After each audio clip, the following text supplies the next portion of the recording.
Hi friends, welcome to Chennimalai family. வாங்க இப்போ நம்ம சேமியா எப்படி செய்கிறதுன்னு பார்க்கலாம். கடாய் அடுப்பில் வச்சேன். அடுப்பு சூடாயிடுச்சு. கடாய் சூடாயிடுச்சு. இப்போ எண்ணெய் ஊற்றிக்கலாம். கடுகு போட்டுக்கலாம். கடுகு வெடிக்கட்டும். கடுகு வெடித்ததும் நம்ம கடலைப்பருப்பும் உளுந்தம் பருப்பும் போட்டுக்கலாம். அப்போ தான் மணமாக நல்லாயிருக்கும். இப்போ பச்சை மிளகாய் போட்டுக்கலாம்.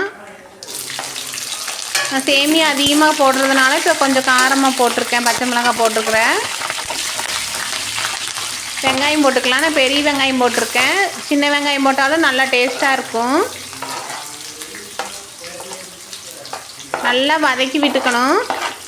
பெரிய வெங்காயம் 4 வெங்காயம் போட்டிருக்கேன். ஒரு சைஸு அளவான சைஸில் நல்லா வதக்கிட்டு கருவேப்பிலை போட்டுக்கலாம்.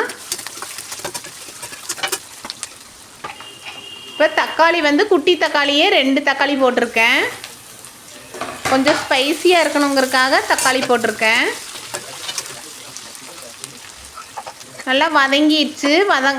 நல்லா வதங்கிறதுக்காகவே கொஞ்சம் சால்ட்டு போட்டுக்கணும். வதங்கிடுச்சு ஃப்ரெண்ட்ஸ். இப்போ நம்ம தண்ணி ஊற்றிக்கலாம்.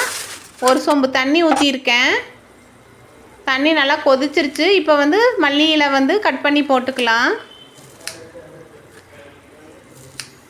ஒரு கொதி வந்ததும் நம்ம சேமியா போட்டுறணும். அப்போ தான் கரெக்டாக இருக்கும் சேமியாவுக்கும் தண்ணிக்கும்.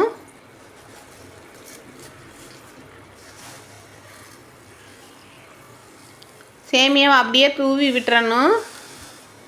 கிளறும் போதும் நம்ம பார்த்து தான் கிளறணும் ஃப்ரெண்ட்ஸ். இல்லைன்னா சேமியா உடஞ்சி போயிடும், உப்புமாவாக மாறிடும்.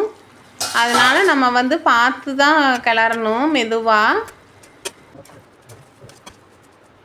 அப்போ தான் பொழு பொழு பொழுன்னு உதிரியாக வரும். நல்லாயிருக்கும் சாப்பிட்றதுக்கு.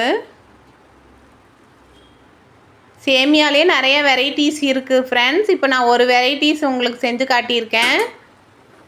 இது மாதிரி நீங்களும் செஞ்சு சாப்பிட்டு பாருங்கள். செம்ம டேஸ்ட்டாக இருக்கும். சேமியா ரெடி ஆயிடுச்சு. இப்போ எடுத்து சேவ் பண்ணிக்கலாம். தேங்க்ஸ் ஃபார் வாட்சிங்.